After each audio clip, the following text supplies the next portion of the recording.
Então, Gênesis capítulo 22, do versículo de número 1. Nós vamos lendo aqui até onde eu achar que dá para a gente chegar. Algum tempo depois, Deus pôs Abraão à prova. Abraão, Deus chamou. Sim, respondeu Abraão, aqui estou.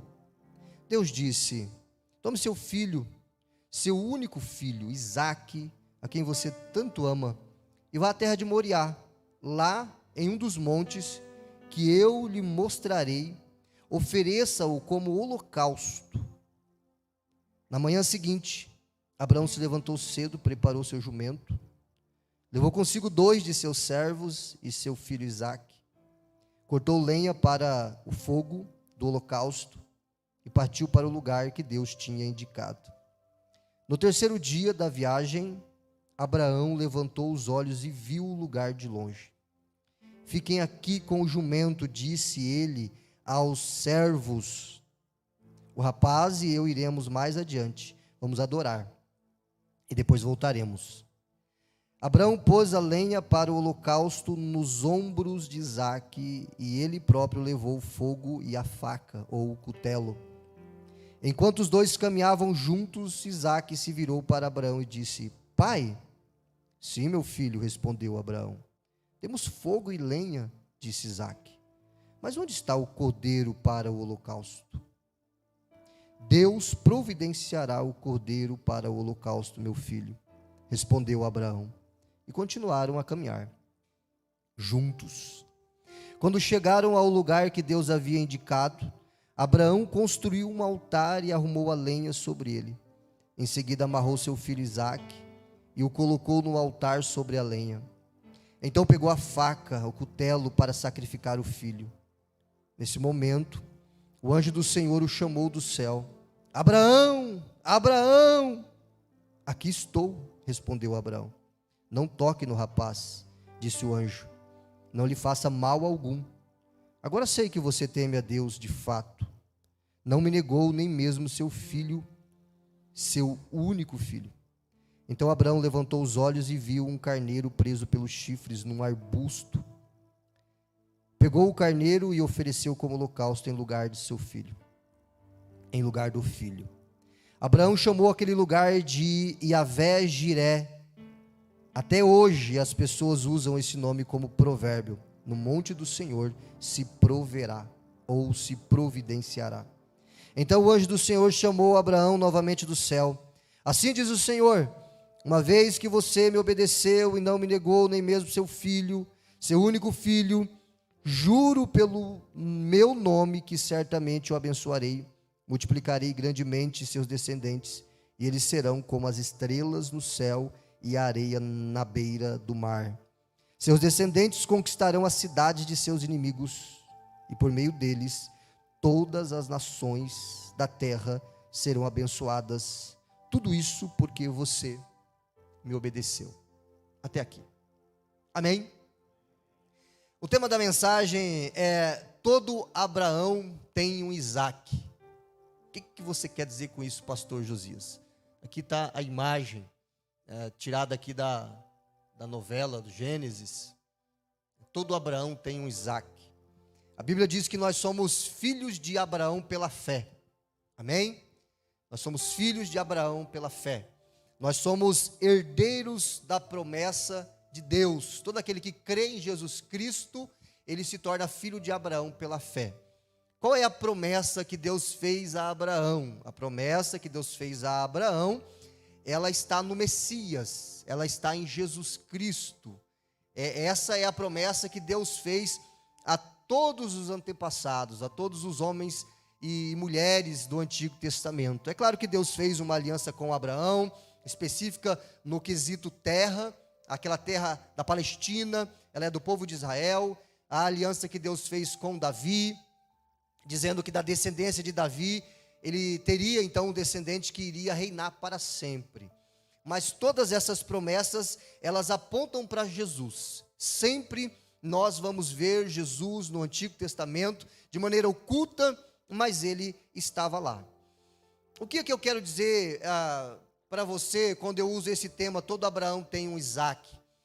O que representava Isaque para Abraão? Se você entender a história, se você já leu a história, você vai perceber, você vai entender o que Isaac significava para Abraão. Por isso eu quero fazer um breve resumo aqui para você entender melhor. No capítulo de número 12 do livro do Gênesis, acontece a chamada de Abraão. Deus chama Abraão: Abraão, sai da sua terra. Na verdade, Abrão ainda, o nome dele era Abrão, pai da altura significa Abrão. Deus disse para ele: olha, sai da sua terra, do meio da sua parentela, e vai para uma terra que eu vou te mostrar. E ele foi, obedeceu a voz de Deus. Ele levou Ló, o seu sobrinho, consigo. E no capítulo 13, Abraão e Ló se separam por causa de uma contenda que há entre os pastores do gado de Abraão e os pastores do gado de Ló. Então há uma contenda entre os pastores que cuidavam do rebanho. Então eles se separam, eles decidem se separar. Aí é onde Ló vai para Sodoma e Gomorra e Abraão continua. No capítulo de número 14, Abraão liberta Ló, porque Ló foi preso por um grupo de povos pagãos. Ele foi preso e depois Abraão ele vai e liberta o seu sobrinho com o poder de Deus, e ele ganha aquela guerra, liberta o sobrinho. E no mesmo capítulo de número 14, ele conhece Melquisedeque, e ele dá o dízimo a Melquisedeque, o dízimo de tudo aquilo que ele havia ganhado como despojos daquela guerra. No capítulo de número 15, lembrando que Melquisedeque também aponta para Jesus, porque Jesus ele é sacerdote segundo a ordem de Melquisedeque. Se você ler a carta aos Hebreus, você vai ver que esse Melquisedeque, ele é também uma tipologia de Jesus Cristo. Lembra que eu falei no domingo passado sobre tipologia? Então esse Melquisedeque aponta para Jesus, porque ele é sacerdote, mas ele não é da linhagem de Levi. Então ele é um sacerdote diferente, ele é um sacerdote que ele tem algo especial com Deus. Por isso, provavelmente, esse Melquisedeque, ele é a própria personificação de Jesus Cristo ali. E Jesus Cristo, ele é sacerdote segundo a ordem de Melquisedeque. Jesus é da tribo de Judá, então ele não poderia ser sacerdote, porque ele não é da tribo de Levi, mas ele é sacerdote segundo a ordem de Melquisedeque. E talvez você não saiba o que é isso, não tenho tempo para te explicar isso, mas posso te explicar num outro momento. No capítulo 15, Deus promete um filho a Abrão. Deus diz para Abrão assim: ó, Abrão, eu vou te dar um filho. Abrão já é um senhor de 75 anos de idade, quando ele recebe a promessa de Deus, quando ele sai da terra, sai da sua parentela. A sua esposa já é uma jovem senhora de 65 anos de idade, nunca teve filhos, ela é estéril. Então Deus ele diz assim no capítulo 15 para Abrão: vou te dar um filho. No capítulo 16, Abrão, para dar uma forcinha para Deus, ouvindo o conselho da sua esposa Sarai, ele se deita com Agar, a sua serva, porque ele acredita que através da sua serva, Deus tem o poder para cumprir a promessa. E ele vai e faz esse charque, como eu diria lá no meu estado, né?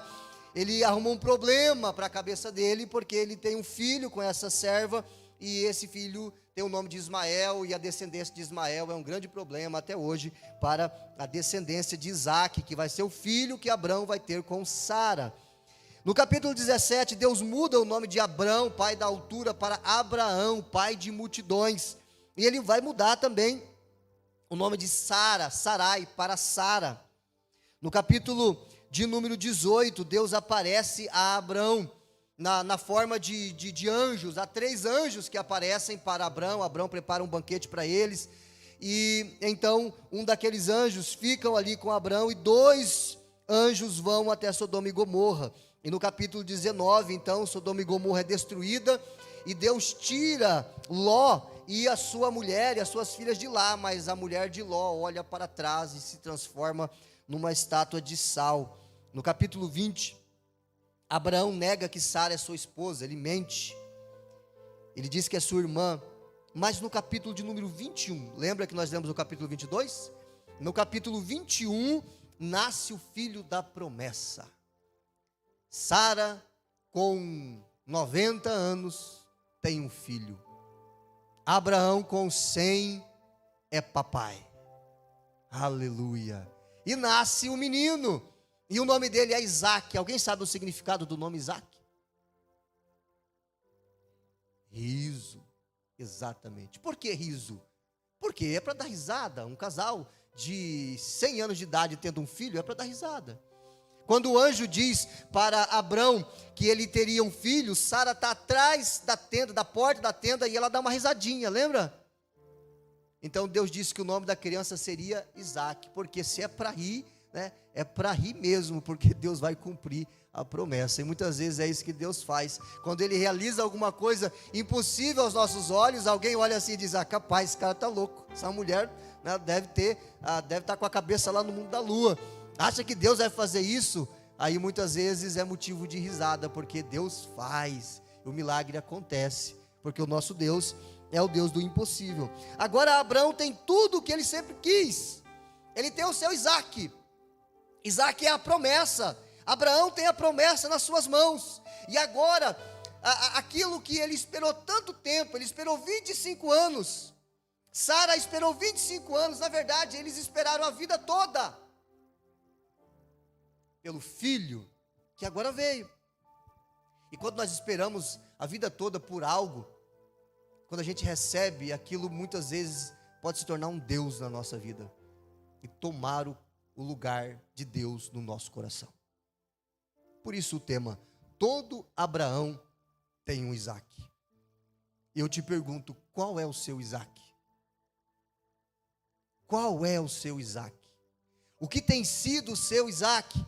Talvez o seu próprio filho, seu esposo, o seu trabalho, os seus recursos, o seu corpo, a sua família. O que é que hoje você poderia definir como o seu Isaac? Algo que tem tomado o lugar de Deus no seu coração. Porque não é à toa que Deus vai chamar Abraão e dizer para ele assim: olha, vá no Monte Moriá e sacrifique para mim o teu Isaac.